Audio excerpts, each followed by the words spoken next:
fake. Oh, it's on your phone. Hello, everybody, and welcome to tonight's Creating Conscious Relationships. I'm Catherine Graham. I'm John Graham. And we are excited to talk to you guys tonight about the creation of the small self. So just going to give myself a moment here to make sure we're actually live. Hello, everybody. Glad to see you again. Nice day that we had today. At least it's getting a little warmer out. And it's going to be a very, very interesting conversation that we have tonight.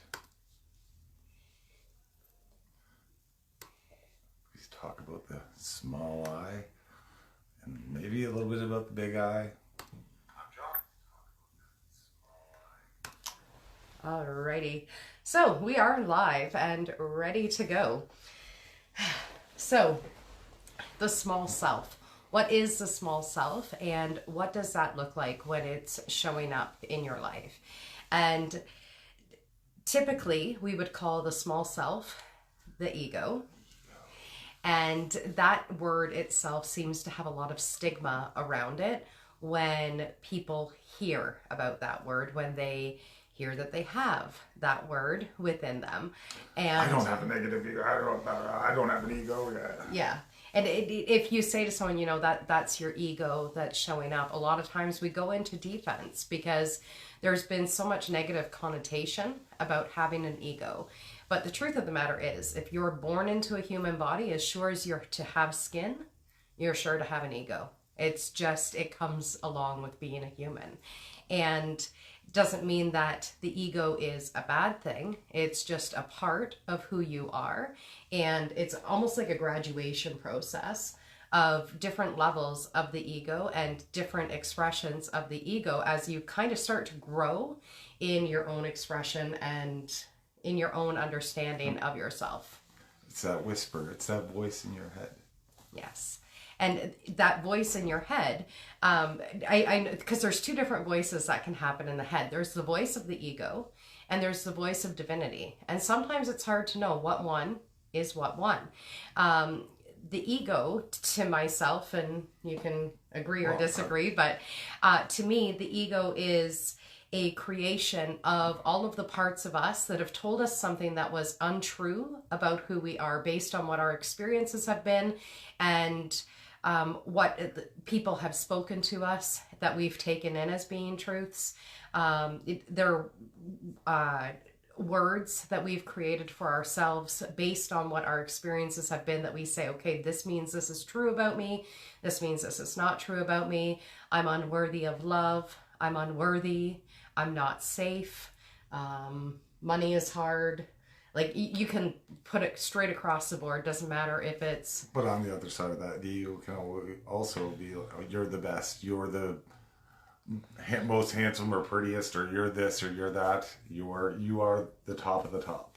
Yeah. So it's got two sides to it, and it's finding that equilibrium. Yeah.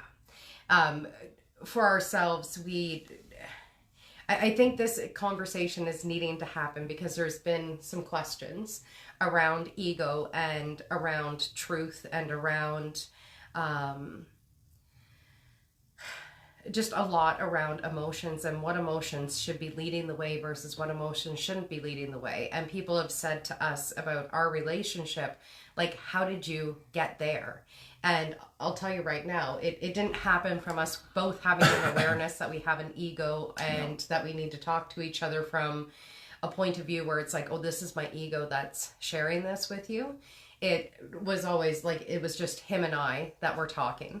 And then we'd perhaps get into an argument or a misunderstanding with each other, or...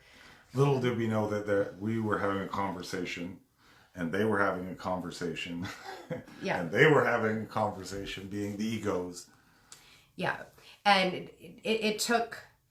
So I would say that I was the first one to start kind of diving into the world of dismantling my ego. And for myself, when it happened, it kind of came up as like a shockwave for me while we were at a meditation weekend, a transformational weekend. And we had just returned to the hotel room and I was talking about my abandonment story. And this is the thing with the ego, is it will tell the same story over and over and over again, where you're always the victim in that story. So everybody always abandons me. Nobody's ever there for me. I don't get the support that I need or anything like that. Well, not only that, it will look for ways to reinforce that, whether it's social media or, oh, look, if there's another thing that's maybe coincidental that happens, let's see, it just reinforces that. Yeah, it looks for proof. Yeah. Yeah. It justifies itself, yeah. Yeah. And we had been at this hotel rooms. I'm talking about my abandonment and whatnot. And I pulled a Coca-Cola out of the fridge. And on that Coca-Cola, it said, "Hi, my name is Kevin." And I was like, maybe I should call my ego Kevin, and said it to him. And then he went, "Kevin!" Just like the mom does on Home Alone, when she realizes that she left Kevin at home alone. And I was like, and he was abandoned too. And so my ego was really holding on to this abandonment piece as this is the only truth I know. Meanwhile, I've got this great support system that's sitting right there in the hotel room with me, completely blind to the fact of his support, because I was looking at all of the different areas in my life where I hadn't been supported, where I had been abandoned.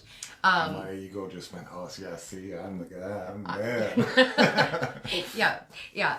And so after that point, every time I had an ego aspect of myself that was coming up, I would go, oh, Kevin's saying whatever. And it kind of makes me sound like I have a split personality. At this point in time, I'm just calling these parts. A part of me is sad. It's not Kevin anymore. It's just a part of me is sad.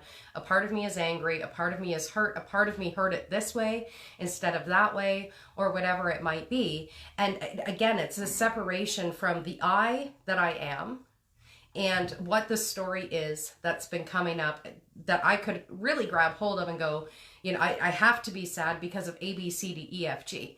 Here's the thing. If you have an emotion that's inside of you, your ego will help you feel that emotion as much as you want it to. And it's only when you go, wait a second, do I truly want to believe in the story that makes me feel abandoned? Is that all of my truth is? Start questioning it. When you question it, you can start to actually see proof that there's other parts of you that have been supported, that haven't been abandoned, that have all of the love that you could ever wish for. But you have to start telling yourself a different story, and you have to question that ego part. And I know Absolutely. Your ego journey has been a little bit different from mine. Yep. So if you want to... Well, I would say yes and no. I mean, abandonment also came up and was what triggered that whole curiosity as to why. It started with abandonment, and then it was like, okay, well, why is it this way, and why? And you start looking for the reasoning as to why is this way, or I did anyways. And yeah, it really came down to a lot of non-truths. I don't want to say, or falsehoods. Yeah. Where it was a lot of the ego saying, you're not this or you're not that. And it was like, these are not truths. So when I started really thinking about it, it was like, okay, no, this is absolutely not true.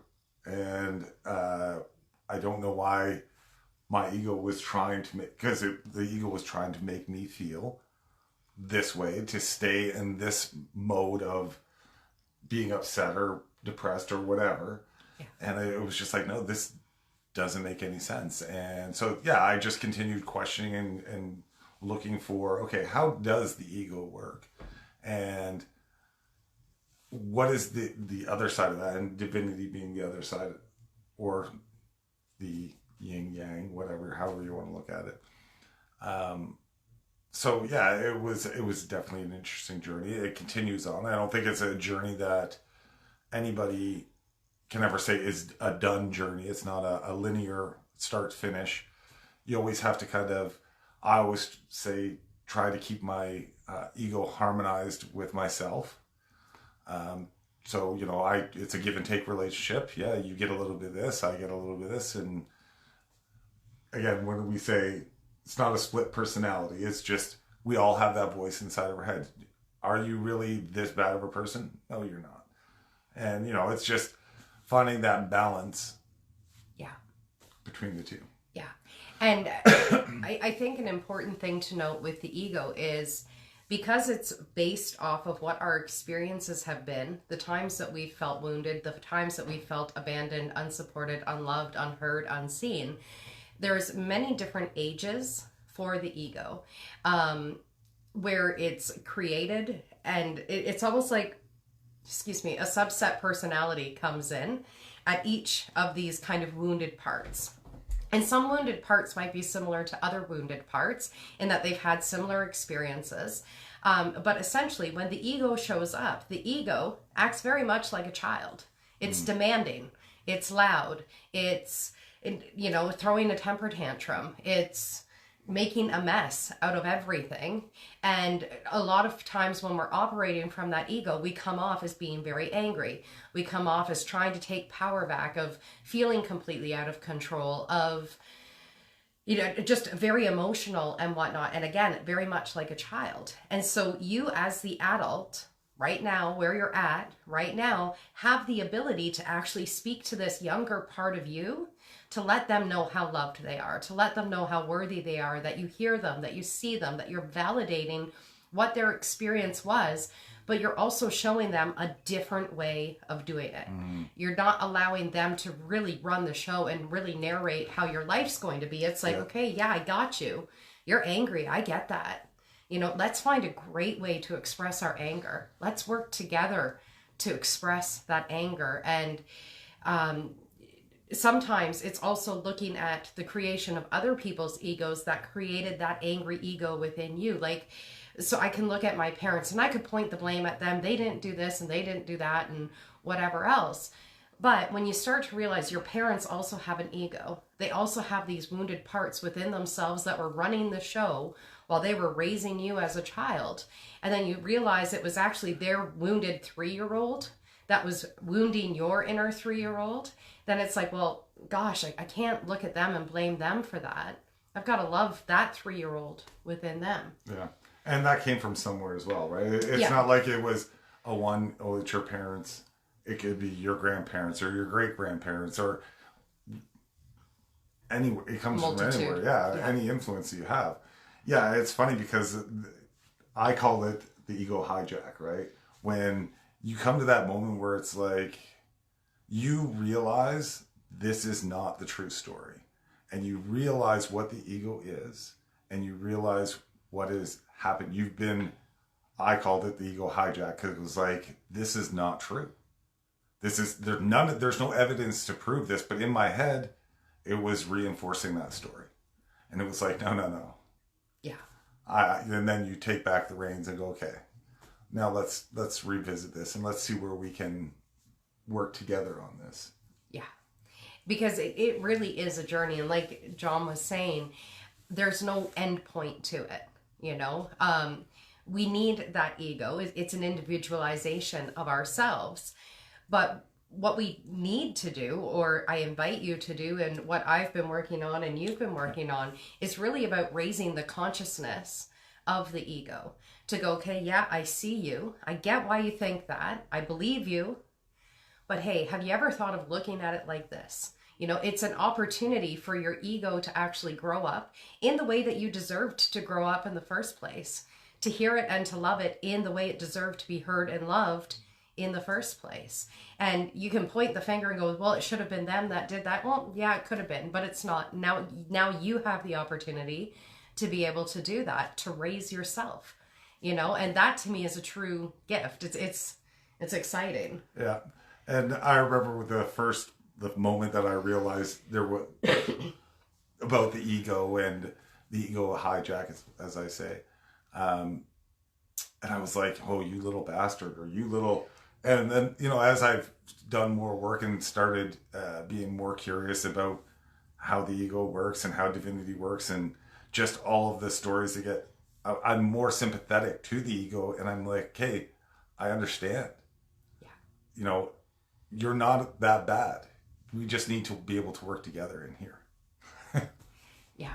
And I think it's such a great point that you bring up, because I think so often we look at the ego as being like this bad guy, and it's not bad. It's just wounded. Our son, he used to always say sharks are just misunderstood creatures. They only attack people because they're hungry. And if people knew that they were just hungry and they just fed them, they wouldn't attack people. And he was saying that to us when he was 3-4 years old. And we were like, okay, yeah, I understand where you're coming from, but no, sharks are attacking, and so they're dangerous. And a lot of times we play that same kind of story with the ego, that an ego hijack is a dangerous shark, and it's not. It's something within us that is craving love, that is craving to be seen, to be witnessed by another. And often we think the other has to be someone outside of ourselves, but truly, the first person that needs to see it is yourself. Yeah. And I guess that's actually how we started on this topic, is because to create a conscious relationship with another, you first have to start a conscious relationship with yourself. If you want someone else to listen to you, you first need to be listening to yourself. If you want someone else to understand you, you first need to understand yourself. And it can be beneficial to have a partner that, or a friend or a family member or whatever, that is willing to do that witnessing for you. But I truly invite you to tap into yourself, to listen to what's in there, and to love on yourself first, and see how that starts to actually just shift your relationships. Yeah, and I would challenge, I want, maybe not challenge, but I know that sitting by yourself and being in silence sometimes is uncomfortable for people. But a great way to get in touch with yourself and really start looking at things is to be in that silence. And just hold that space. Think about what's coming up. Think about, okay, where does this lie and how much validity does that story have? And start working through it by yourself. On both sides, okay, this is what the ego is telling me, this is bad, write it down, whatever you journal, however you want to deal with it. But then really just sit back and evaluate that discussion you've had with yourself. Yeah. And to be willing to call yourself out on stuff too, to call your ego out on what it's telling you. Because I think within each of us, we all have a deeper knowing of who we are. And it's hard to remember that sometimes, that we are these divine, limitless, infinite beings, who are not shaped by our experiences. But the ego believes the opposite to be true. It believes that we're a limited being with limited experiences that have kept us in a cage and don't allow us to have any freedom in life whatsoever. And so sometimes you have to tap into that part of you that knows this deeper meaning of who you are, that knows this infinite just knowingness. Tap into that and come to the ego from that space, from this limitless space, to go, okay, I hear you, I see you. Again, you're like a parent to a child. If a child comes to you and says, there's a monster under my bed, you're not going to go, yeah, you're right, you're going to get eaten by him, have a good sleep. We don't say that to a child, And the ego is the same way. It comes to us and it goes, hey, there's this monster of a thing, whatever it might be. And if we're not checking it in that moment, we're basically saying to it, yeah, you're right. And we're letting it go to sleep with the monsters. And from there, it creates a bigger monster, and a bigger monster. Yeah, and we've actually had conversations where we've triggered each other's ego. And we've actually called each other kind of out on that fact, where it's like, oh, you struck something there, but it really wasn't something. It wasn't in the words ego that you said. It was in how I heard it. Yeah. It wasn't offensive or anything like that. It hit this spot, and it was like, oh, okay. And then we get into deeper conversations about what we're talking about right now. Yeah. And one of the interesting things that we've learned over the past couple of months is it only takes 1/10,000th of a second for the ego to take over. Okay, so even if you're working with understanding your ego, even if you're, talking to your ego on the daily, even if you feel like you've got it all figured out, there can be something that happens in 1/10,000th of a second where the ego just takes over. And you might even go, I don't even know why I reacted like that. Like, that was so not me. Well, that was an ego hijack, as you like to call it. It was an ego hijack where the ego is like, whoop, I'm coming out. I'm going to be here now. I'm going to be the one who speaks now. And again, it's okay if that happens, but allowing yourself to get curious after that happens so that you can help that part of you to grow as well. Yeah, and there's something we've actually started doing is, we'll notice these things where the ego comes up, and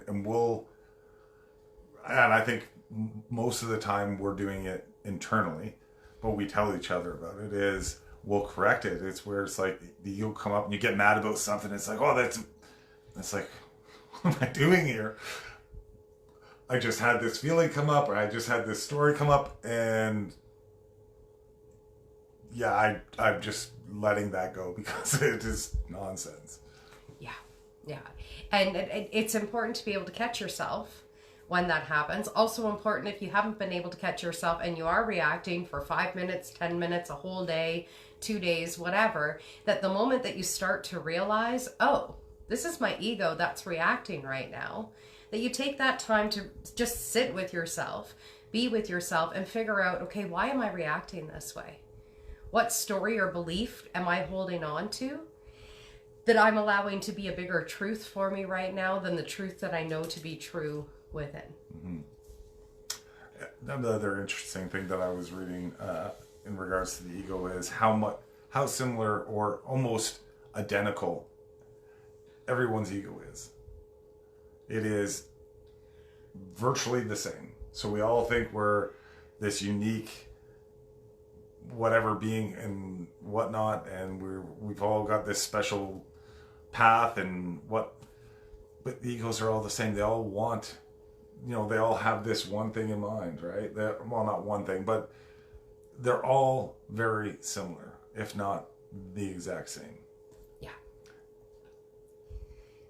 As they will be there to support, but most of the time it is not. Most of the time it is, yeah, this is going to happen, or you should be afraid, or and really the ego does just want to protect, but it goes about it the wrong way. Well, and it's protecting from the point of where its woundedness was, right? So if you can imagine a 3-year-old you that was once hurt or once abandoned in some way, and an opportunity, I'll use abandonment just because I've got a person right here, but if you've got this 3-year-old you that was feeling really abandoned, feeling really unsupported in life, and there's an opportunity for you to get into a relationship with someone, that 3-year-old might be like, we're going to put this person through the test. We're going to put them through the ringer to see if they're safe enough to love me. And so we'll start to kind of put out those tests. Yeah. Do you pass this one? Do you pass this one? Do you pass this one? And as they pass them, we'll let them in a little bit closer. But the moment they fail a test that they don't even know that they're taking, then we'll push them away. And essentially what it's trying to do is protect you from being abandoned. But what it's really doing is creating opportunities for you to be abandoned. Right? Because the story is, I'm not worthy of love. So then you're trying to get this person who's saying that they love you to prove to you that they don't love you, even though all you truly want is their love. And that's where it gets fun. And my ego is coming up right now because I had a few days last week where I very much felt like my ego was put to the test. Yes. There was a serendipitous number of events that happened that was just like, oh, we're going to push your button. Oh, that didn't work. Let's try this one. Oh, that didn't work. Let's try this one. And was I triggered? Yeah, there was a few times that I was triggered, but I think for the most part, was like, okay, yeah, I see what this is. And at the end of the day, I'd say 3-4 months ago, I would be stressed out. I'd be, I'm in a bad mood. I was just like, it is what it is. I took it for what it was and worked through it. But it was definitely interesting. Yeah.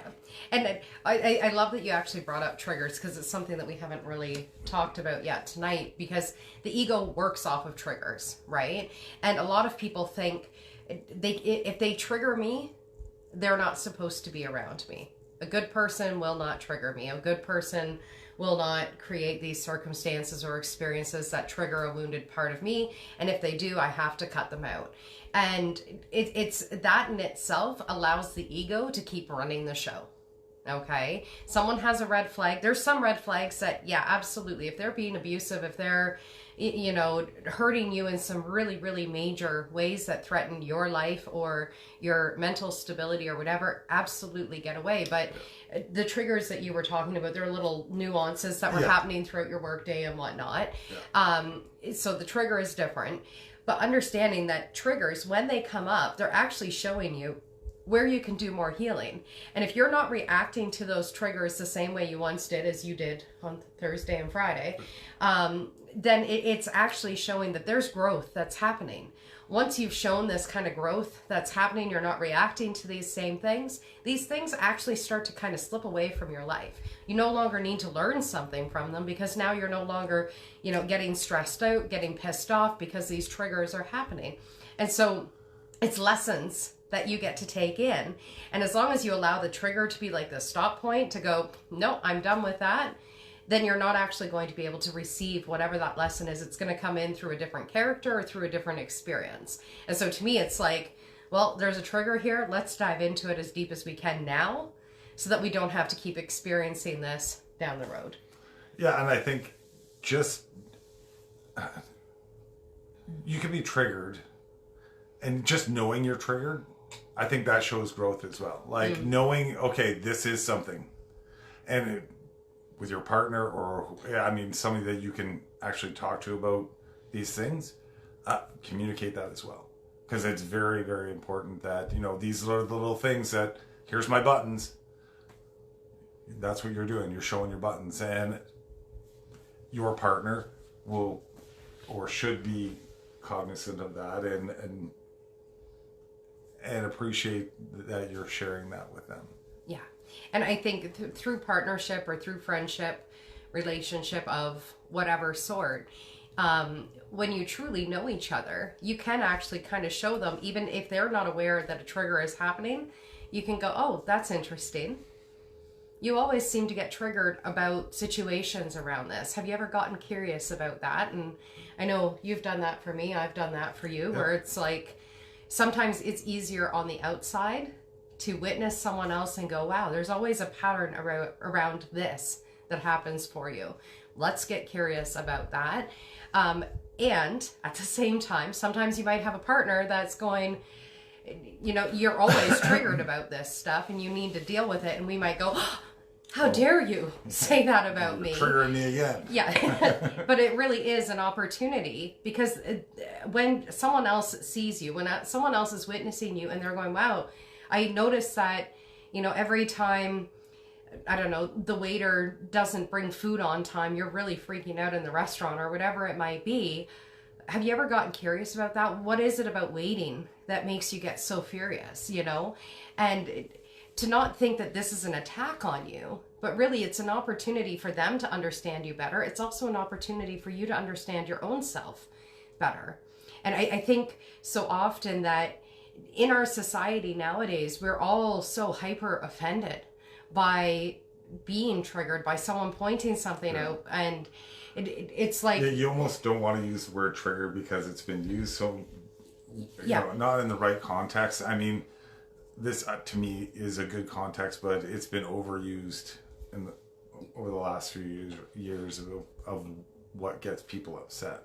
But in saying that, that is doing something to their ego, so it still is a trigger. But it triggers the emotional response, right? Like whatever that offensive kind of thing is. But what I notice is a lot of people are basically saying, no one should be able to say anything to me that I find to be offensive. And the problem with that is the ego holds many positions of what it believes to be true. And if that's not questioned or dismantled or gotten curious about, then we can have a lot of falsehoods that are kind of running the narrative of our lives. And we're holding these really, really strong positions to say this is right, this is wrong, this is good, this is bad, or whatever. And in that, we're not actually building unity within ourselves or with other people. Well, I was just going to say, and that's where ignorance creeps in, right? And Oh, I think we might be back. Okay, So- we're back. like I Yay. was saying, that's where ignorance comes in. And that's where these other things that start getting created, being people that are prejudiced or racist, or hate for, even in that matter, is, you know, if you're not dealing with those triggers, understanding that, communicating, getting to the bottom as to how these people, why this is the way it is, and you let that fester, those stories get told, and then the next thing you know, it turns into something else. Yeah. Yeah. So it's so important to kind of check yourself. What is that song? Check yourself before you wreck yourself. Yes. So check yourself before you wreck yourself or wreck somebody else, you know, and to allow yourself to kind of become more fluid when it comes to what are your positions on things. Mm-hmm. You know, if it's a very hard, I'm trying to think of something here. Well, example. I will use my example. Okay, when I am on my way home, I get triggered by bad drivers. And I assume that a lot of people get annoyed by that. And I'm like, okay, I can control myself. I can control that trigger, right? I can be like, okay, they can be bad drivers. I just need to be more cognizant. And that's okay. I can be more aware. You can't control other people. So why am I? So in turn, I'm getting upset at myself because you can't control other people. Yes. Yeah. Which, okay, that sounds pretty silly, doesn't it? Yeah. So Christine is saying, I am really, really struggling with this in my life. I am aware of the triggering that is happening, yet I can't seem to pick up and keep moving. It's this continuous cycle that does feel like I can't seem to stop it. I truly feel like I'm losing my kind. I assume you mean mind there. I'm constantly being in fight or flight or freeze, and I'm exhausted trying to stay strong. I'm not weak, but I'm hurt and disappointed. How do I stop this? Okay. Small bites. And small bites. So when I went through some of this, it can be very overwhelming. It can be very overwhelming because it feels like it's coming from all angles. But if it's take one little piece at a time and really look at that one piece until it dissolves, and then move on to the next piece. But take it like in bite size. Yeah. And I would also like to offer, when you're saying I'm exhausted from trying to stay strong, you don't need to be strong. You know, that's an ego point of view that's going, I must be strong to fight through this. But sometimes strength actually comes from just going, I can't fight this anymore. I'm exhausted. I need to take care of me now. I need to allow myself to quote unquote be weak. And what is weakness? You know, weakness is to treat yourself like an infant who's not able to, you know, do really anything other than eat, sleep, poop, and lay there, you know. And sometimes that's exactly what we need, that we don't need to prove ourselves to anybody, but instead just need to take care of ourselves and to really understand what is the need within you that feels like it needs to be strong. What is the need within you, or what is the parts of you that are coming up that are feeling hurt, that are feeling disappointed? Where else in life have you felt hurt? Where else in life have you felt disappointed? And can you give yourself love, compassion, understanding, hear yourself, hear what those experiences have been? Can you hold that space for yourself? See, I'm a little bit triggered by the word weak. Yeah. Because to be weak, I mean, to surrender to this stuff, to your ego, or surrender to just okay, whatever. I'm gonna listen to this. That's not weakness. That's a strength. Because at least you're starting to dive into it, and it comes off as people think it's a weakness, but it really is not. And there's a lot of power in words that I've seen over the last little while, where it's like we use these words to me so wrong. But yeah, nothing. Doing this work has nothing to do with weakness. But get curious. Get curious. Where did this come from? And just start looking. And again, small bits. Yeah. And another thing I would invite you to do, Christine, is when you say, all of this triggering that is happening, yet you can't seem to just keep moving on from it, really inviting you to look at the triggers, and perhaps even every time that you get triggered, to write down, this is what the trigger was, this was the emotional response. Start to look for what patterns are coming up for you. Yeah. Because if you can get to a common thread that's kind of happening, or if it's with a common person, it can help you kind of start to go, okay, so what is the truth behind this trigger right now?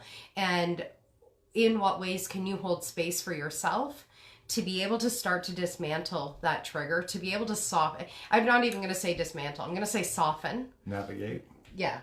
Navigate the trigger, soften the trigger, and really just holding space for yourself. Because a lot of times what we do is we get into resistance to how we're feeling. We might go, I'm not supposed to be feeling hurt. I'm not supposed to be feeling weak. I'm not supposed to feel disappointed. And so because this keeps happening, it's just exhausting me. It's taking everything from me. But we're actually just in resistance to an emotion that's coming up. And just like you can't resist when you have to go to the bathroom, like you can resist it for so long, but eventually you're going to get to a point where you just need to use the bathroom. The same is true with our emotions. Allow that disappointment to just come up. Feel all of the disappointment. Feel all of the hurt. Allow yourself to cry for days if you need to, knowing that eventually it's going to stop. Because what we resist persists. And when you allow yourself to just be with it, to really truly feel it, it has no choice but to dissolve, just like a rain cloud. It can only rain for so long before it's out of moisture and it can't rain anymore. Yeah. And I'd also say, Christine, look at every little piece of that. You said that, it's fight, flight, or freeze. Each one of those is a different reaction. But look into each one of those pieces, and maybe you can alleviate one at a time. Again, little bites. And if it's one thing and you're doing this fight, flight, or freeze on all of these things, resolve the flight piece of this thing, resolve the freeze piece of this thing, and maybe not resolve it, understand it better. Yeah. And it will start to dissolve. It will start to it takes a while, but it will gradually just start to ease up, and you'll see that it's just that ego piece. It's just a story. Yeah. And another, I tend to characterize things. And so when you go into like fight mode, yes, I talked about getting puppets to show like the different aspects of ego. But when you're in fight mode, you can imagine there's a part within you that it's like, it's got the sword, it's ready to go for a fight. It's ready to do whatever it takes to take out this challenge. So it's like, okay, I can see like an inner warrior. That's what's showing up for me right now. What is the inner warrior truly wanting to get out of this? What does the inner warrior truly need? If it's the flight that's showing up, maybe it looks more like a bird, and maybe it's just taking off every single time. And imagine a character, what does it need? What does this, part of you that just wants to disappear, what does it need? And allowing yourself to get curious with that part. And the same with the freeze. When that's showing up, okay, so now maybe you've got an ice queen that's standing there and she's frozen. And so inviting yourself to have this conversation with this frozen part of you. And I know you're saying all three show up at the same time. Awesome. You've got three main characters that are showing up. Sit down, have a conversation with them. And yeah, write this. I would be writing this down and like trying to look for that commonality and is this true? And I just go off, check, no, maybe, yeah, okay. And as you start reading it and you start talking about it, I do think that it starts to ease up. And it's always there. There's always going to be pieces, but if it can be made a little bit better each day, each time that you're working on it, don't try to ignore, don't say, oh yeah, tomorrow this is all going to disappear. That's never going to happen. Yeah. It's work, and it's bit by bit, and you'll get to a better place. Yeah. And I would really hold a lot of grace for yourself right now as you're moving through that exhaustion. Because I find a lot of times when we're doing this deep inner work. And when we've got these triggers that are happening in our reality out here, and then we're trying to process things in here, and we're also dealing with a nervous system that's going into fight, flight, fawn, or freeze, and still trying to figure out what is the right way to get through this. It's so important to hold grace for yourself, to hold such soft space for yourself, to feed your body good nutritious food, to drink water, to take time to rest, to exercise, to do all these things that are going to be supportive for you, so that you can continue to do this kind of energetic cleanse. Because that's essentially what it is an energetic cleanse within your body. You know, you're upgrading your cells back into the truth of who they are, rather than allowing the anger or the disappointment or the hurt or the fight or the flight or the freeze or whatever aspects. Like, there's like a million different aspects that can all be in there at play. Well, you're not allowing the ego to drive the bus, right? Yeah. But you have to first kind of understand that there's opportunities for the ego to take over at any point in time. Yeah. So 1/10,000th of a second. Yeah. So I hope that helps to kind of clarify things for you, and always happy to support you through private message as well. If you're wanting more clarification on anything, we're more than happy to help and support. Yeah. It's one main thing that I've been really working on or interested in, I guess, in the last 5-6 months is really the ego. When I realized about what I was experiencing, it got me more curious, and it got me, I started reading a lot of David Hawkins books, and it all started to click, and it was like, you feel like you're so alone. You feel like, oh, I'm the only one that has this problem, or that is our ego. It is, and all the ego that are out there all have these same traits. Yeah.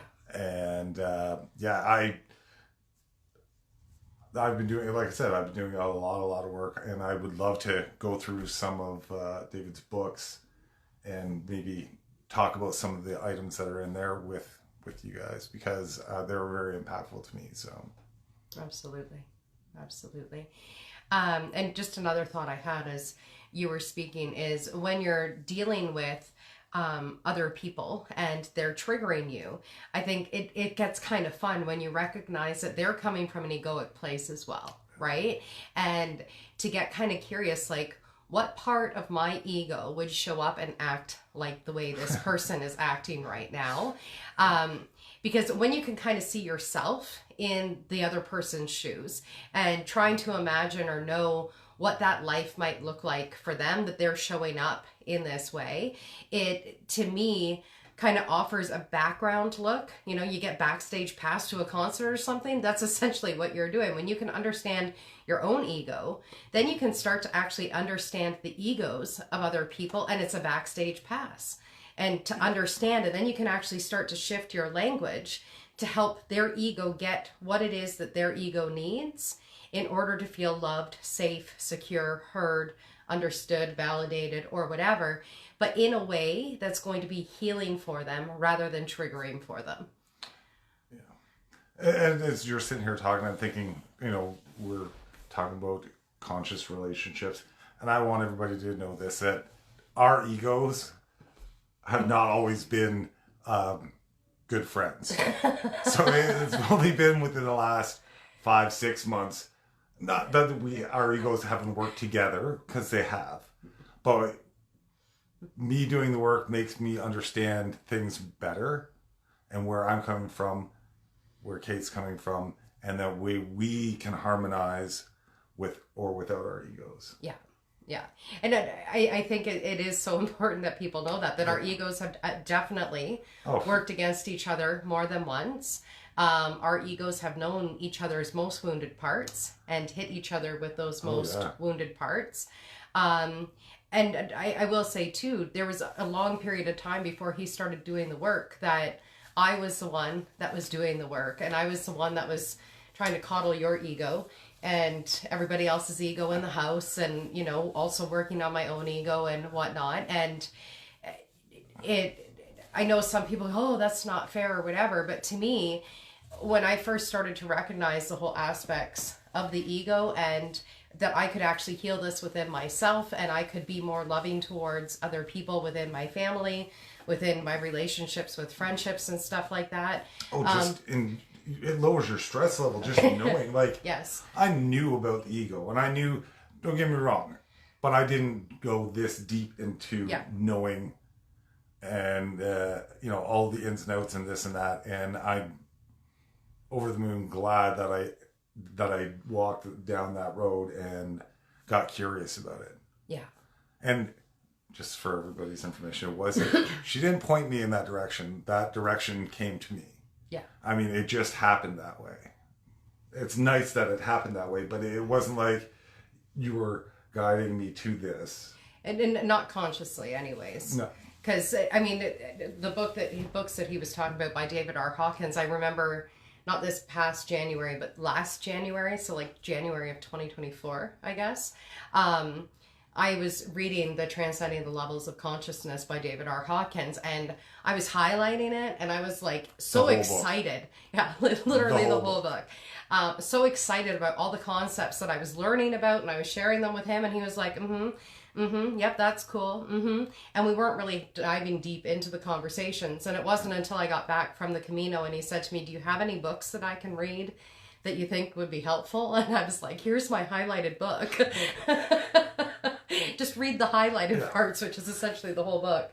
Yeah, and what I was saying is you never pointed me in the direction to say, oh, you need to deal with your ego. No. That is the problem. That's what I was kind of... There's my ego trying to... Because here's the thing is, you can, as much as we're saying to you guys, hey, get curious about the ego, you can never in a relationship with someone go, you need to deal with your ego. Right? Don't do that. I mean, you can. It's probably going to just end in a fight. Yeah, because the other ego is going to start talking. Yeah.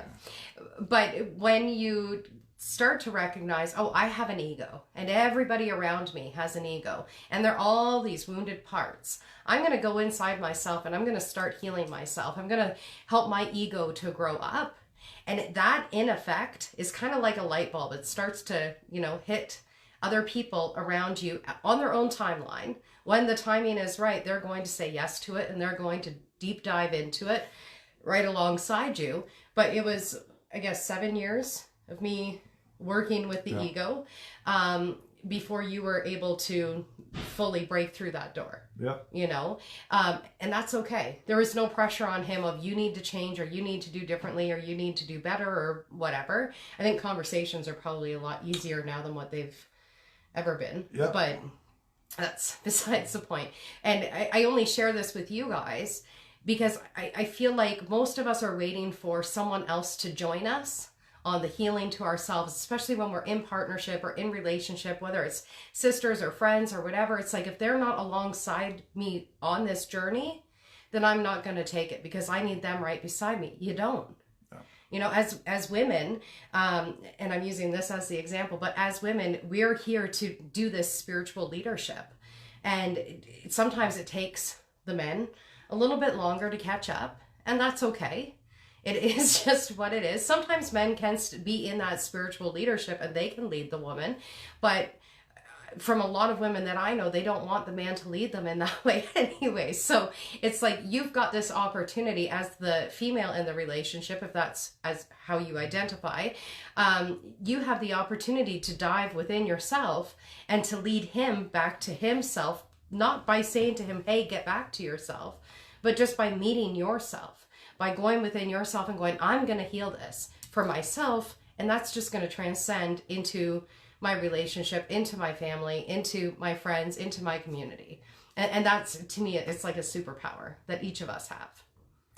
Yeah, I could talk about this topic over and over and over again. By all means, if you have... whatever questions you have, throw them into the chat. We're definitely going to be talking more about this because, well, I'm very passionate about it right now. I mean, I've been doing the work for... like I said, 4 or 5 months, just specifically on ego and reading on ego. And it is, it's got me very curious about everybody community wise. And, just, I see it every day, and my demeanor, I think, has gotten so much lighter. Yeah. Just knowing some of these facts, knowing some of these things, and sure, you can read it in a book, but when you start to see it, so you read it and then you see it and it's reinforced, it's just doing the same thing that your ego was doing, was telling you that you weren't good enough. But now it's on the positive side of things. Yeah. Yeah. So, yeah. Yes, we're going to start a new thing tonight. We have, well, it's not really 100 questions because my hand was getting sore. But they're essentially questions to help you guys know us better. And I found these questions on Pinterest, and it's all about kind of deepening and understanding of each other. So every week we're going to pull one question out and we're both going to answer it. Just so you guys have a better idea of who we are, what we're all about, and kind of what our values and standpoints are and whatnot. So I'm going to reach my hand in because the whole of the chart's too small for John's hand. So today's question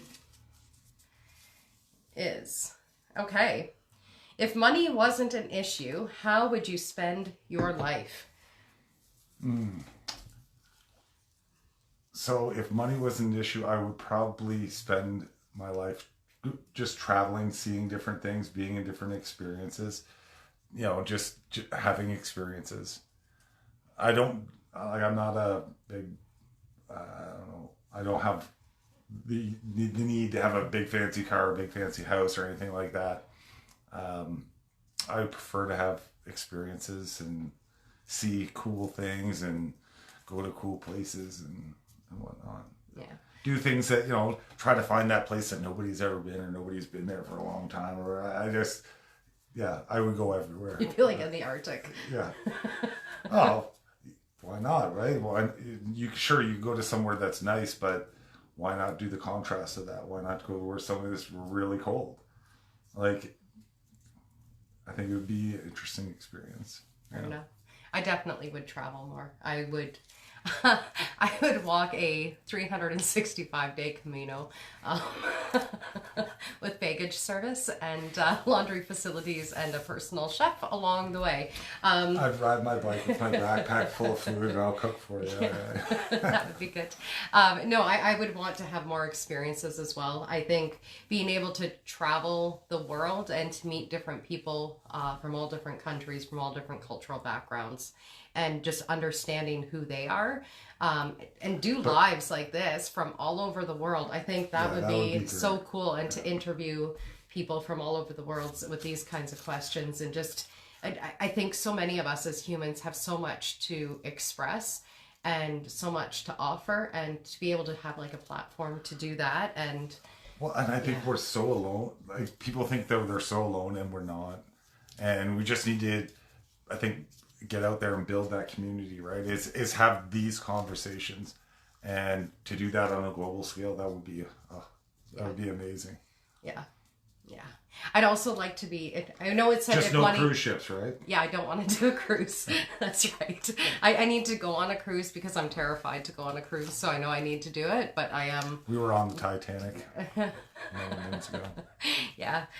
No, I generationally speaking, I also have a lot of family members who have drowned on boats. So I think, and the idea of how deep the water is in the ocean, that it terrifies me to think you could be that sunk.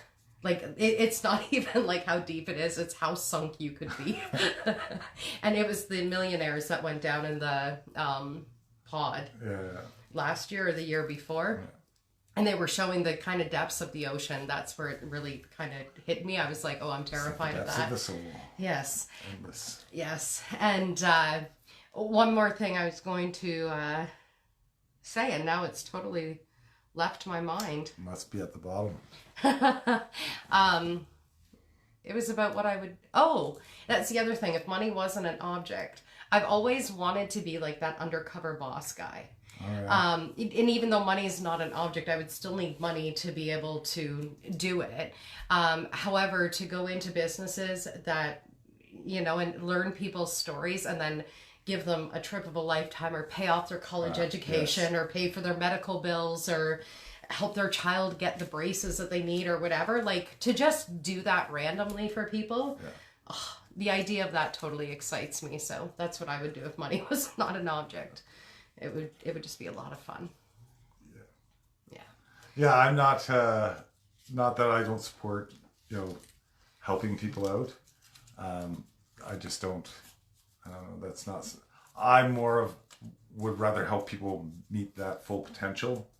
Where you work with somebody and they finally, it's like when we taught the kids to tie their shoes or whatever, and they finally get it and they do it by themselves, and it's like, oh, your ego is like, wow, see what I did?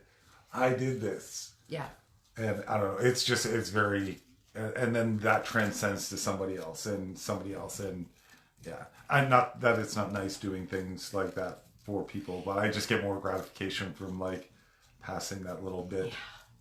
I don't know. I like the idea of like if there's, a single mom working at a McDonald's and she's putting herself through school and she's got all these kids and whatever else, and you pay for her education, you pay for her to get a house.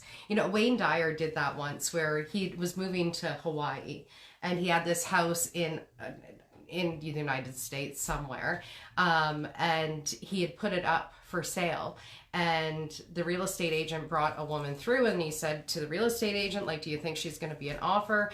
And the lady was like, I don't think so. She's a single mom. She's got 3 kids. She's not really sure if she's going to be able to afford it. And he said, let me just gift it to her. Not I need money for it or anything like that. Anonymously, he just gave her this house for her and her kids to be able to have a house. And I would love to be able to do that for people, to just relieve that kind of stress so that way they can express more of themselves. Because, anyways, the possibilities are endless. No, I absolutely get it. Yeah. Alrighty. So that concludes our conversation for tonight. We look forward to joining you guys next week for another Creating Conscious Relationships, where we'll probably be diving deeper into the ego and what that all looks like. So thank you for joining us, and we look forward to connecting with you next week. Take care, folks.